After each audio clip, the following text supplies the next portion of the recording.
ಎಲ್ಲರಿಗೂ ನಮಸ್ಕಾರ. ನಾನು ಬೊಮ್ಮನಹಳ್ಳಿ MLA ಸತೀಶ್ ರೆಡ್ಡಿ ಮಾತಾಡ್ತಾ ಇದ್ದೇನೆ.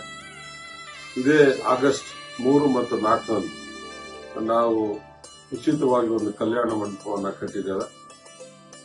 ಯಾರಾದ್ರೂ ಮದುವೆ ಮಾಡ್ಕೊಳ್ಳೋದಕ್ಕೆ ಇಚ್ಛೆ ಪಟ್ಟಲ್ಲಿ ನಮಗೆ ಉಚಿತವಾಗಿ ಮದುವೆಯ ಬಟ್ಟೆ ಮತ್ತೆ ತಾಳಿ ಮತ್ತೆ ಮದುವೆ ಊಟ ಎಲ್ಲವನ್ನು ಕೂಡ ಫ್ರೀಯಾಗಿ ನಾವು ಆಯೋಜನೆಯನ್ನ ಮಾಡಿದ್ದೇವೆ.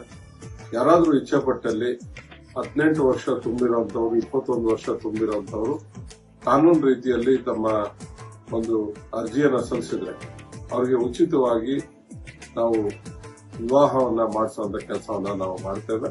ಸೋಮವಾರ ಬೆಳಗ್ಗೆ 11 ಗಂಟೆಗೆ ಗಿರಿಜಾ ಕಲ್ಯಾಣ ಕಾರ್ಯಕ್ರಮ ಇರುತ್ತೆ. ಎಲ್ಲರೂ ಕೂಡ ಬೊಮ್ಮನಹಳ್ಳಿ ವಿಧಾನಸಭಾ ಕ್ಷೇತ್ರದ ನಮ್ಮೆಲ್ಲ ಸಾರ್ವಜನಿಕರು, ಬಿಜೆಪಿಯ ಕಾರ್ಯಕರ್ತರು, ನಮ್ಮೆಲ್ಲ ಮುಖಂಡರು ಕೂಡ ಈ ಕಾರ್ಯಕ್ರಮಕ್ಕೆ ಬರಬೇಕು. ಮತ್ತೆ ನಮ್ಮೆಲ್ಲ ಸ್ನೇಹಿತರು ಈ ಕಾರ್ಯಕ್ರಮದಲ್ಲಿ ಭಾಗಿಯಾಗಬೇಕು.